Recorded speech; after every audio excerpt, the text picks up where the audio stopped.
Buenas noches. ¿Qué seudónimo quieres que utilicemos al principio de la conversación? Farruca. Farruca. Vale. Comenzamos en la orilla del mar. Nos vamos a despedir al final de la entrevista en un faro. Os pregunto siempre por vuestra relación con el mar. ¿Cuál es la tuya? Bueno, yo nací en Estepona. Crecí allí, ahora he vuelto en los últimos años a Estepona y mi relación con el mar ha sido una relación muy inestable. Porque el mar es la máxima imagen, la imagen más contundente de la exageración, ¿no? Y todo lo exagerado es inestable, ¿no? El mar nace de esa exageración y lo inestable es también como delirante, caprichoso, narcisista. El mar de alguna manera lo borra todo y lo quiere todo para él, ¿no? Entonces esa relación ha ido variando, ¿no? En el Talmud, en el libro dicen que no vemos las cosas como son, sino que vemos las cosas como somos, ¿no? Yo creo que el mar que yo he visto se ha ido adaptando a la mirada que yo he tenido. De pequeño lo veía con fascinación porque ya sabes que Estepona está en la parte más occidental de la Costa del Sol, de Málaga, y tenemos muy cerca el estrecho. Cuando sopla el poniente se ve perfectamente África, y de pequeño veía con fascinación como que al otro lado de la orilla empezaba el nuevo mundo. Ah, sí. Como en ¿De colores. pequeño pensabas eso? Sí, de pequeño pensaba que ahí hay algo como misterio, divertido, colores, frutas, bailes. Entonces tenía esa imagen idealizada de lo que, bueno, pues fantaseaba con esa parte de África, y esa imagen, esa fantasía, esa fabulación fue con los tiempos convirtiéndose en miedo, indignación, porque bueno, el mar también esconde lo peor, ¿no? Ese fondo de cadáveres, de muertos, y también pues frenesí, sexo, euforia, alegría. Entonces todo, por eso no es tanto como el mar es, sino es como yo lo he ido sintiendo en ese tiempo, ¿no? Y lo último, el miedo, pues la última vez me regalaron para mi cumpleaños Manuel Javois estuvo en mi cumpleaños y me regaló una barca, y tuve la idea del verano pasado pues inflarla, ir a nadar y ir con ella al mar. Y la última sensación que recuerdo es de miedo por casi a morir ahogado con la barca de Javois, que al final tuve que, claro, no podía, tuvieron que llamar al salvamento marítimo para que me arrastrasen a la orilla, ¿no? Eras incapaz de regresar. Era incapaz de regresar. ¿Estabas solo en la barca? Sí, estaba solo en la barca. Un regalo envenenado, claro, Javois no lo sabía. Sí, un regalo envenenado, pero bueno, también en ese momento te das cuenta de lo rápido que puede acabar todo, ¿no? Sí. De lo efímero que es la existencia y la ¿Pensaste en la muerte? ¿Pensaste en la muerte en esa barca? En ese momento no, en ese momento pensé como en la angustia de un poco de ansiedad de qué hacer, ¿no? Pero no pensé en la muerte como concepto. Yo creo que cuando el miedo nos arrebata, lo conceptual desaparece, ¿no? Pensamos mucho cuando tenemos la posibilidad del privilegio de pensar, porque pensar es un privilegio, claro. Y no pensaba en ese concepto de la muerte en ese momento. Pensaba qué carajo estoy haciendo, menudo imbécil que soy. Vale, ahora te voy a llevar a un recuerdo que... dime qué imagen te viene. Playa del Cristo. Sardinada, descalzos sobre la arena. Pues me viene la imagen de la paz y de la felicidad, de que todo está bien, de vivir con lo mínimo, de la aceptación. No sé, vienen muchas cosas como del despojamiento, ¿no? Que muchas veces intentamos vivir llenarnos de cosas, de capas, y al final lo esencial, la felicidad, la imagen de la felicidad para mí cuando he estado fuera, lejos, he pensado pues eso, ¿no? En tener los pies enterrados y con alguien a quien quiero al lado, y tomar un tinto de verano con un espeto de sardinas, con una brisita del atardecer o mejor mediodía, porque las sardinas son más para mediodía, pero es una imagen muy que me entierra, me enraiza en el lugar, ¿no? Creo que la sardina es una parte como nuestro escudo también, ¿no? ¿Tú qué niño eras? O sea, ¿qué imagen familiar te viene a la mente en tu casa de la infancia de Estepona? Pues era un niño muy madrero y muy tranquilo, pero también como un poco extraño porque inventaba historias que creaban mucho aturdimiento a mi alrededor, ¿no? Recuerdo que ellos se reirán cuando lo escuchen porque no hablan nunca de esto, pero la madrina de mi hermana, su hijo era muy amigo mío, por ejemplo, le contaba historias, estaba con él y decía que mis abuelos habían muerto esa mañana y que tenía que ir. Me inventaba como historias muy rocosas, pero no sé, por una forma inesperada, ¿no? Hacía eso. Entonces contaba como historias rarísimas. Eso fue a partir de los 11 años, por ahí. Pero siempre fue un niño muy tranquilo y muy, bueno, pues muy casero, ¿no? Hasta que con la adolescencia tuvo un cambio fuerte por el deporte, jugar baloncesto, y me fui a vivir muy joven a Sevilla. con 15 años, y ahí como que ese carácter tímido, retraído, pasó a ser como una persona mucho como líder, ¿no? De alguna manera por el deporte, ¿no? Claro, irte de repente a una ciudad tan joven y ser como el elegido es peligroso. Te trae un recuerdo de ese momento. Porque el tiempo apremiaba y no nos ha dado tiempo. Juega el Caja San Fernando con Matt Santangelo. Recuperó el Caja San Fernando ese balón que perdía el Fútbol Club Barcelona. Lanzamiento de Santangelo que no entra, rebote en ataque y la canasta de Regis Leiter. ¿Qué recuerdo tienes de cuando estuviste jugando en el Caja San Fernando, cuando te vas a Sevilla, eso, y te sientes un poco el elegido, ¿no? Pues tengo el recuerdo de una vida nueva que empezar allí. Sobre todo el recuerdo, lo que siento es como la liberación, ¿no? No es que yo estuviera mal en casa, pero para mí el deporte, yo no me gustaba el deporte, me gustaba el baloncesto, pero para mí fue el atajo principal para huir del pueblo, ¿no? Yo necesitaba estar en otro sitio, en otros espacios, y usé de alguna manera el deporte, se me daba bien la oportunidad para salir de casa lo antes posible, no porque mi casa estuviese mal, sino porque necesitaba la ciudad, ¿no? Quería encontrarme de alguna manera a mí mismo, y fue la manera de huir en Sevilla. Y la verdad es que me encuentro, pues creo que me vino muy bien el deporte por las duchas en el deporte, ¿no? Me sirvió mucho ducharnos con los compañeros para desprejuiciar el cuerpo, para vivir una vida un poco más relajada en ese sentido y sin tantas miramientos, ¿no? Me vino bien con el compañerismo y entender que una vida que no sirve para los demás no sirve para nada, ¿no? El deporte vale para eso, no vale para servicio, para servidumbre, ¿no? ¿Cuántos años tenías cuando te fuiste a Sevilla? ¿Te fuiste de Estepona a Sevilla? 16. Con 16. 15, 16, sí. Sí. ¿Quién era María Elena, tu profesora María Elena? ¡Qué maravilla! ¿Cómo sabes? Pues María Elena es una mujer entrañable, que me inyectó la pasión por la poesía y la literatura. Yo hacía el recorrido de mi casa, de la residencia de estudiantes donde estábamos, al colegio, y a la vuelta pasaba siempre por la calle del Aire, la casa natal de Luis Cernuda, y a partir también por la casa de Velázquez. Es decir, era un recorrido muy, muy hermoso, y María Elena era una mujer que me enseñó a hacer comentarios de texto y a entender que la vida, que los gestos de los autores a veces eran más importantes que los propios textos, ¿no? Que detrás de esos textos que podían parecer aburridos o inaccesibles, había unas vidas fabulosas y extraordinarias que a mí me motivaron a empezar a leer con seriedad y a escribir también, no tanto los textos en sí, sino todo lo que rodeaba a estos personajes, estos poetas, estos autores que tanta compulsión escondían, ¿no? Y María Elena me dejaba faltar a clase porque yo estaba agotado, entrenábamos mucho, y me pedía que me quedase en casa y que por la tarde hablásemos del comentario de texto, tomásemos un paseo por Sevilla, y me liberaba de la primera hora de las 8 de la mañana. Yo me quedaba durmiendo porque claro, terminaba muy tarde el entrenamiento y veía que yo estaba agotado, que estaba solo en Sevilla. Entonces fue una persona que para mí fue muy especial, y ella fue la que, digamos, me activó de alguna manera el amor por la poesía, ¿no? ¿Ella llegó a leer algunos poemas tuyos? Sí, ella murió en 2010, creo recordar que fue cuando publiqué un primer libro, un libro muy adolescente, muy precipitado, que creo que habría que prohibir publicar antes de los 30 años, ¿no? para no avergonzarnos tanto. Y sí, le estuve en la presentación que hice en Sevilla de ese libro que publiqué en una editorial sevillana, Renacimiento, y estuve en la Casa del Libro, que fue la última vez que la vi. Uh-huh.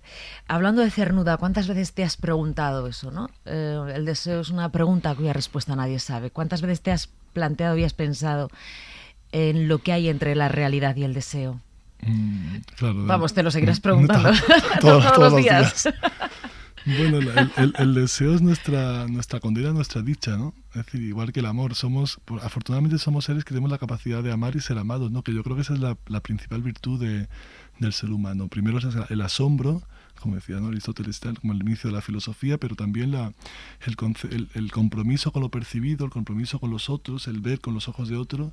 Ese es el deseo, y esa es nuestra virtud, nuestra suerte. Yo creo que eso justifica la existencia, pero también es nuestra condena, porque el amor es muy jodido, sufrimos mucho. El deseo siempre también es inestable, ¿no? Es decir, no se mantiene continuo, entonces eso produce, bueno, pues bastantes momentos de trastorno, pero desde luego la realidad y el deseo pues alteran el orden de la vida para encontrar al final una verdad, ¿no? Uh-huh. Y eso es en esa forma de alterar la realidad del deseo, el único objetivo que hay es eso, encontrar nuestra propia verdad, ¿no? La verdad de que nos empuje, nos abra un mundo que sea bello. Voy a ponerte una canción. Dime dónde se va tu cabeza.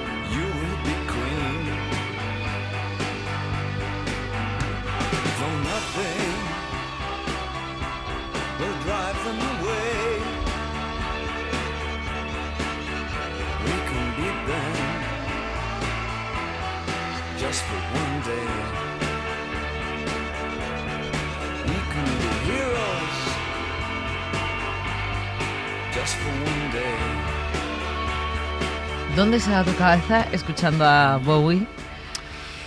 Pues ¿O dónde se ha ido en ese momento? Sí, se ha ido, estamos hablando de Sevilla, se ha ido al chico adolescente que descubrió, le regalé a mi hermano un libro, no sabe qué regalar en su cumpleaños, y había una biografía que escribió David Buckley, que se titulaba Una extraña fascinación. Él no se la leyó, me la leí yo, y bueno, yo se la compré porque él sacaba discos de Bowie de la biblioteca de su universidad, y para mí eso fue como la apertura a un mundo inesperado, extraordinario, y bueno, me lleva esta canción primero a ganas de vivir, ¿no? A unas ganas de esperanza, de que lo bueno prevalecerá al final a pesar de todas las calamidades. Una canción me parece que es un himno a la esperanza en el fondo, y me llevaba a ese dormitorio con un póster de Bowie del Station to Station en Sevilla también, y en el cuarto escuchando pues discos de Bowie y leyendo pues lo que leía Bowie en esa época también, porque bueno, fue una revelación, y haciendo todo lo que hacía Bowie para bien y para mal, ¿no? ¿Queréis ser Bowie? Quería ser Bowie, quería vestir como él, hacer todo lo que hacía él.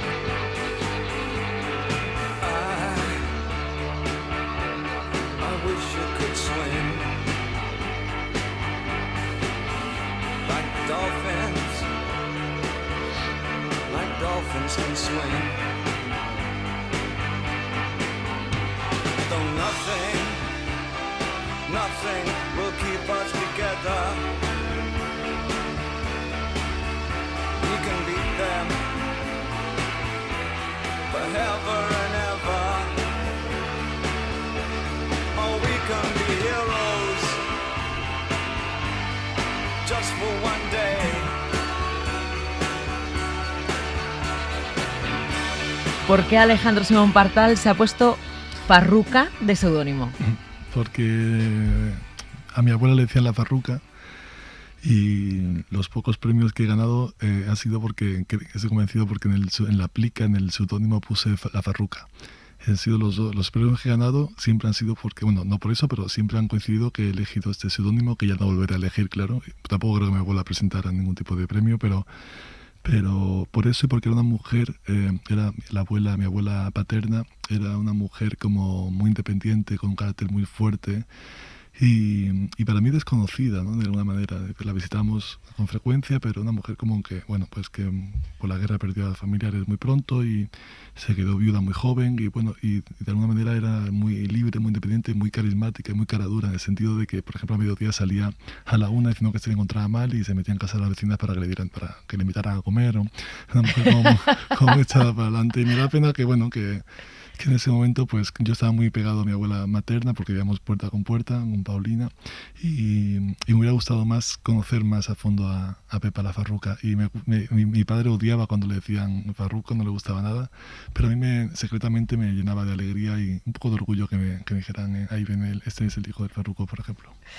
Alejandro Simón Partal podía presentarte como poeta. Claro, aquí los oyentes han estado escuchando tu trayectoria en el baloncesto, pero hemos hablado de un primer poemario, pero has escrito ensayo, teatro, novela, La parcela precisamente, eres doctor en filología, tienes muchas cosas de las que podemos hablar. Pero yo querría que me llevaras al tiempo en el que estás en París, en Francia, de profesor, y descubres Calais, y descubres la jungla, que es la base de tu primera novela, La parcela. Sí, que me digas por qué te vas allí y qué experimentas. Yo no sé si tu padre estaba ya enfermo cuando te vas a Francia, y qué experimentas, qué se revuelve dentro de ti como para que escribas La parcela. Que bueno, a mí no me gusta mucho hablar de qué van las novelas para que los oyentes las descubran y no les demos la posibilidad de robarles ninguna sorpresa. Pero sí me gusta que hablemos de esa etapa. ¿Qué se removió en ti? ¿Por qué fuiste allí? ¿Qué viste? O sea, ¿qué pasó? Ya, me pregunto por qué fui. Y fui porque me salió una plaza de profesor que desde España me comentaron. Hay una posibilidad de que trabajes en el norte de Francia. Es un sitio bonito, me dijeron en su momento. Y bueno, pues apliqué y me la concedieron, ¿no? Y eso coincidió con la enfermedad de mi padre, que lo operaban ya, le hacían la tracotomía y bueno, una operación muy agresiva, y coincidió justo, yo me fui en septiembre, la operación de mi padre fue en octubre, entonces, del 2015. Entonces, claro, todo eso sumó este viaje, que fuera un viaje muy conflictivo para mí y muy complicado porque, claro, idealizamos Francia con París, determinados barrios de París, pero la verdadera Francia no está en París, está en otros espacios, y el norte de Francia en ese momento particular era un lugar muy rugoso, muy agresivo, muy violento, y también eso sumó pues la sensación de soledad en la que de vulnerabilidad en la que yo viajaba a ese lugar. Pero bueno, viví muchas cosas en ese momento, y sobre todo me dio tiempo a escucharme y a entenderme a mí mismo. Era una soledad muy aguda, muy tremenda, y bueno, y me encontré de choque con una situación, una hostilidad social, política, cultural muy fuerte en Calais, en un pueblo cerca de Calais que se llama Polonia, Boulogne-sur-Mer, y bueno, de alguna manera... Calais, para que los oyentes, porque claro, se habló mucho en su día, claro, pero hace mucho que no se habla, ¿no? Era el campo de refugiados más grande de Europa. Más grande de Europa, sí, y en ese momento, claro, yo daba clases ahí, y los chicos tenían también un conflicto muy grande con los migrantes que estaban allí, es decir, había una situación, un polvorín, ¿no? entre la población que estaba asentada en ese campamento, entre los locales, y una situación muy conflictiva.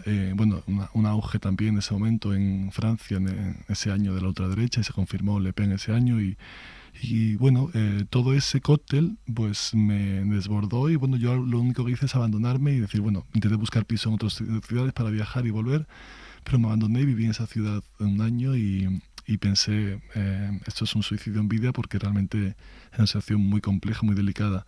Pero bueno, de todas las calamidades salen oportunidades, y al final me di cuenta que ese tiempo me ha servido muchísimo, no tanto para escribir la novela, que la escribí unos años después y me ayudó a recolocar y a reconciliarme con eso que pasó, y con mi ausencia, digamos, ese tiempo, ¿no? en España, sino también, bueno, a entender la docencia, a entender qué quería hacer yo con mi carrera docente, qué quería escribir, dónde quería ir. Es decir, fue un tiempo de aburrimiento, de soledad, sí, durísima, que me sirvió realmente para saber hacia dónde quería ir y quién era yo en un contexto que para mí en particular fue demasiado rígido, demasiado agresivo.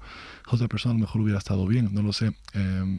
Para un fin de semana quizás sea agradable, pero para un año es un sitio difícil. ¿Por qué titulaste La parcela a la novela? Es una metáfora de muchas cosas, pero sí. ¿De qué?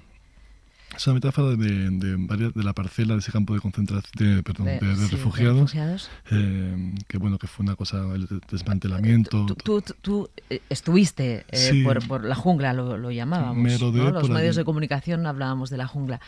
¿Tú merodeaste o tuviste relación, conociste gente, o sea, supiste cómo vivían allí? Conocí a algunas personas, también periodistas, que estaban más, digamos, infiltrados allí, o que hacían vida, digamos, mejor dicho, en el espacio, que atendían a las personas que estaban allí, pero no, yo no llegué, digamos, a adentrarme. Sí que conocí a alumnos que querían buscarse, por ejemplo, a chicos que querían una matrícula para encontrar una posibilidad de quedarse en Francia, o bueno, gente que conocía a personas que estaban allí, ¿no? Pero no llegué, digamos, a a entrar en ese espacio. Pero sí que estuve alrededor y bueno, me interesó mucho el tema. Conocí a personas, como te digo, que estaban allí, que estaban buscando la oportunidad de irse a Inglaterra. Y bueno, pues en ese tiempo la verdad es que fue... Como te digo, escribí eso porque me parecía que era como la parcela de intimidad de los seres humanos, ¿no? Es decir, como unas parcelas que van, digamos, dialogando entre sí. Era la parcela de mi espacio, de mi intimidad, también con la parcela de mi infancia, de esta obsesión que había en Málaga, la Costa del Sol, por las parcelas, ¿no? Sí, por tener una parcela. Por tener una parcela. Sí. Era de esa manera. Antes me preguntabas por el mar y pensaba, claro, es que en Málaga hemos vivido, por ejemplo, muchos años en el Paseo de Sancha, en Málaga, en el barrio de Limonar. Las casas miran al norte, es decir, no miran al mar se le negaba, ¿no? Se le daba la espalda. Y igual que eso, bueno, pues la obsesión era por intentar tener una parcela para pertenecer, digamos, a una esfera social, en fin, no sé muy bien a qué responder. No solo en Málaga, obsesión. yo creo que en toda España. No sé si en toda Europa, desde luego en España sé exactamente de qué estás hablando. Claro, sí. Y esa es una cosa que en mi caso no estuvo, pero sí que lo viví alrededor de la obsesión con las parcelas. Y me parecía que había un diálogo bonito entre, bueno, pues esa relación del profesor con su pasado, con su entorno y esa forma de habitar esa nueva parcela que se había encontrado, que era esta situación de personas en estado de indefensión y de abandono lamentables, ¿no? Alejandro Simón Partal, ¿tu padre murió durante el tiempo que tú estuviste en Francia? No, murió después. Murió después, te dio tiempo a volver. Sí, me dio tiempo a volver y sí, no le llegó a leer la novela, porque la novela salió el 16 de septiembre, de acuerdo a estas fechas, más por el libro que por la situación, claro. La novela salió el 16 de septiembre y él murió el 3 de octubre. O sea que fueron 2 semanas y bueno, tengo algunas fotos que intentaba leer la novela, pero ya no podía, no tenía fuerzas para eso. ¿Qué te da la poesía? Es una pregunta muy difícil. Yo lo sé, no la podemos explicar en una respuesta, en una entrevista, pero si intenta explicar a los oyentes, porque siempre que hablas de poesía lo explicas bien, lo que pasa que, claro, en mucho rato. ¿Pero qué te da la poesía? ¿Te libera? ¿Te condena? ¿Te qué? La verdad es que no sé si suena cursi, pero lo cursi abriga también y hay que reivindicarlo. Pero a mí la poesía me pone más en la posición de existir que de lograr, ¿no? Es decir, muchas veces estamos obsesionados con avanzar, con conquistar, y la poesía digamos que me tranquiliza, me libera de esa ansiedad por la rentabilidad, por lo utilitario, y me coloca en el mundo de una forma ética, que es la forma en la que yo quiero estar. No significa que la poesía tenga que ser ética ni haga mejor a las personas, pero escribir poesía tiene esa relación de vivir un poco por debajo del mundo, de no intentar imponerte, sino ofrecerte a lo que viene, y también tiene un carácter que me parece fundamental, que es que te relaciona de una manera con el mundo que a mí me parece que es la manera más adecuada, que es una manera la poesía te abre no solo el hecho, el estricto espacio del poema, sino que te relaciona con la naturaleza de un modo, te lleva a relacionarte con las personas de una manera, te cura de tu individualidad, ¿no? Estamos obsesionados con el yo, y con esta cosa orteguiana que me arrebatan el yo, que yo quiero ser esto, quiero ser lo otro, y la poesía, a mí por lo menos creo que me libera. Tengo mis pamplinas, pero me libera mucho de tonterías, de pamplinas, y me cura de ese ensimismamiento, de esa individualidad, y me hace recordar que una vida, que realmente la vida es ofrecer a los demás, relacionarte, y también te lleva a vestir de una manera, a comportarte de una manera, de una relación es como el surfero, ¿no? William Finnegan habla en este libro Años Salvajes, decía que la relación del poeta con el surfero, cómo se comporta el surfero, ¿no? Que bueno, pues va por el mundo de una forma sin hacer daño a nadie. Creo que la poesía puede darte esa posibilidad. No siempre, hay que estar en alerta, hay que estar en estado de disponibilidad para que todo eso, digamos, te vaya entrando, pero creo que esa es una virtud de la poesía, ¿no? Simón Partal, yo te he visto en una lectura poética. Tú vas mucho más allá de una lectura poética. Haces una performance, una actuación, vas transformándote según vas recitando los poemas, y el público lo percibimos claramente cuando lo haces con piano, cuando lo haces con otras cantantes o compositoras o músicos, que te da el escenario. O sea, porque también es verdad que vives un proceso de liberación, ¿no? Arrancas con el traje de chaqueta, incluso la corbata, tal, y luego cuando acaba el espectáculo, el show o la lectura poética, vemos a otro Simón Partal. ¿Qué transformación vives ahí? Yo tengo mucho respeto, quiero decir, o sea, pongo muy en cuidado con la música y la poesía, que la música sirva para camuflar al poeta, ¿no? Es decir, que las lecturas de poesía y música me dan cierto pudor o miedo muchas veces, porque lo importante es que el poema tenga su utilidad, su valor fuera de la música, ¿no? Muchas veces vemos estas performances que nos damos cuenta que la poesía es la música es una forma de camuflar un poema que no vale, ¿no? Y eso me da mucho, me preocupa. Pero volviendo a lo que hablamos antes de Bowie, claro, realmente para mí la música y la poesía son formas que, como decía María Zambrano, son dos formas de hundirse en el mismo delirio, ¿no? Y yo entiendo, es decir, que la parte de la intimidad del escribir un poema, creo que la proyección a la hora de recitar, de leer, de compartir con músicos que son amigos, que son divertidos, que llevan el poema a otro lugar, me parece que es un ensanchamiento de la palabra. Y bueno, me parece que también quita cierta solemnidad a la forma de leer, de comportarse, y me gusta mucho el escenario. Yo creo que muchos poetas somos estrellas de pop frustradas, y igual que muchos músicos quieren ser poetas. ¿Quieres ser poetas? Sí, sí. Nadie está contento con nada, Mara. Todos queremos lo que no tenemos. Pero para mí siempre me ha gustado mucho el escenario, no sé, me da un frenesí que la verdad es que yo soy muy social y escribir está bien, pero la parte de la escritura es una parte pequeña de mi vida, ¿no? Yo podría dejar de escribir perfectamente mañana y no escribir nunca más. De hecho, llevo tiempo sin escribir y no tengo esa necesidad que tienen otros compañeros y compañeras que dicen, es que si no escribo todos los días me siento fatal. Yo puedo estar mucho tiempo sin escribir, pero no puedo estar mucho tiempo sin tomarme una caña con unos amigos, o sin salir, sin pasear, todo esto, ¿no? La poesía es una parte de la vida, la literatura es una parte de la vida, pero no es la parte fundamental de la vida. Bueno, lo último que has publicado, dices que llevas tiempo sin escribir, pero bueno, ahora tenemos la planta baja, que es el diario de rodaje. No lo quiero presentar como diario de rodaje de la peli de Isaac y la Cuesta sobre los planetas, segundo premio, porque no lo es. De hecho, el libro, el diario, tiene vida propia al margen de ver o no la película de Isaki, pero te ha servido también para salir de una etapa en la que tampoco estabas en España y de repente llega este proyecto. Yo no sé si te llega en pandemia y estás aislado, el mundo es oscuro, hostil, y también encuentras esta posibilidad de escribir y de encontrar un camino que te lleva a la luz, ¿no? Claro, la gente va a pensar que mal lo pasa este chico todo el tiempo. Pero es que la carrera... No, porque ya has contado que no puedes renunciar a estar con los colegas, con los amigos, o demos unas cañas. Lo entendemos perfectamente. No, es que dejé la universidad porque la carrera académica cada vez se parece más a una carrera militar. Y una de las buenas decisiones que creo que he tomado en la vida, me arrepentiré de decir esto seguramente porque me lo van a guardar, pero dejarla, este modelo de universidad no me vale, no me gusta. Y estaba en República Checa haciendo estos postdoc eternos para conseguir la acreditación futura, la estabilidad y bla, bla, bla. Y estaba, claro, en el confinamiento checo. Digo, joder, paso de la pandemia española a la pandemia checa, parece que voy conociendo la ruta de la pesadilla. Sí, y en ese momento, Jonás Trueba, hablando con él, me comentaba que estaba en este proyecto y yo le hablaba bueno, que a mí me gustaban mucho los diarios de rodaje, los diarios en general, y de hecho, bueno, he sido muy lector de diarios y bueno, y él quizá para ayudarme, para crear una expectativa, una esperanza a medio plazo y sacarme de esa ciudad muy pequeña, muy industrial, muy gris, que era Ostrava.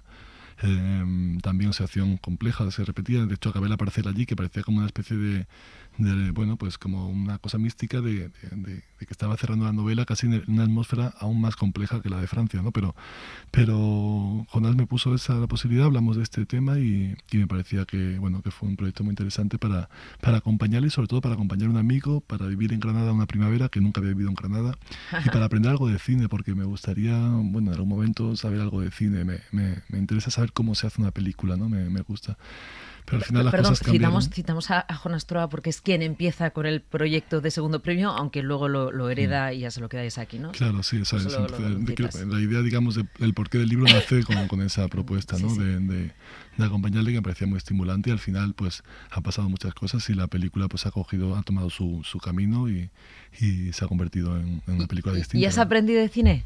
No aprendo nada de cine. No. Porque es que han pasado muchas cosas, claro. Jonás se fue, después Isaki tuvo que dejar el rodaje y al final entró un equipo con el que yo no conocía y no tuve confianza.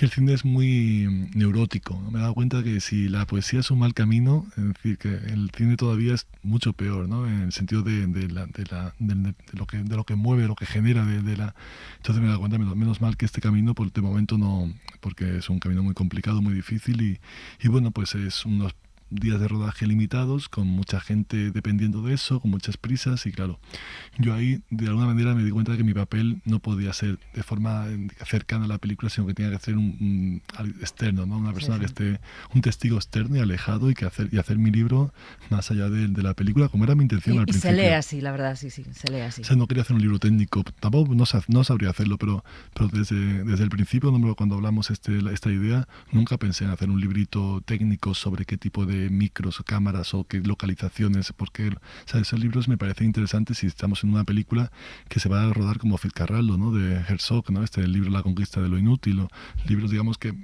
rodajes épicos, pero estamos en una ciudad, en una película sobre un grupo de indie, un grupo pop, entonces, bueno, con todo lo que es género, la importancia que tiene, pero no me parecía que tenía que ser el librito típico acompañarse al DVD o esto, ¿no? Sí. Creo que tenía otro ensanchamiento.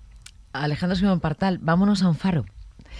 Dime con quién te gustaría encontrarte, estar solo, acompañado, encontrarte, reencontrarte, y qué canción estaría sonando para ese momento en el faro. Bueno, no quiero parecer como predecible, reiterativo, pero claro, hemos hablado de mi padre y bueno, aunque entiendo la muerte, me gusta mucho lo que decía un teólogo, Karl Rahner, decía que la muerte es hacer sitio, que es el último acto generoso y de amor que hacemos en vida, ¿no? No como que nos arrebatan nada, sino como hacemos sitio a los demás. Entonces no quiero que parezca como algo tampoco muy de filia, de paternofilial o todo esto, pero claro, ojalá tuviera la oportunidad de estar un ratito hablando con mi padre, aunque bueno, yo me despedí muy en paz y no creo tampoco que a él le apetezca que lo muevan de su cielo, que tiene que ser un lugar estupendo, seguro para estar, confío que sí. Pero si tuviera la oportunidad de pasar una media hora simplemente pues sentado, y pues sería estupendo. Y si a él no le apeteciera, pues quizás solo, porque en un faro en oscuro puede pasar muchas cosas, ¿no? Lo mismo se acerca a alguien interesante. ¿Y qué música tendríamos para ese momento? Pues mira, he comido con Alejandro Pelayo. Hay una canción suya que me gusta mucho, Ten piedad de mí, que creo que es una canción farera también de alguna manera. Venía escuchando a mi paisano también, Daniel Casares, una canción París. Hay muchas canciones que haría como una setlist para ese ratito de visión, de descanso. Pero bueno, vamos a escuchar Ten piedad de mí, vamos a poner a Alejandro Pelayo porque es una canción que seguro que a él también le hubiera gustado mucho. Alejandro Simón Partal, muchas gracias por esta conversación. Espero que tengamos más tiempo para charlar. Un placer, Mara. Ha sido un te necesitamos. La verdad. Gracias. Gracias.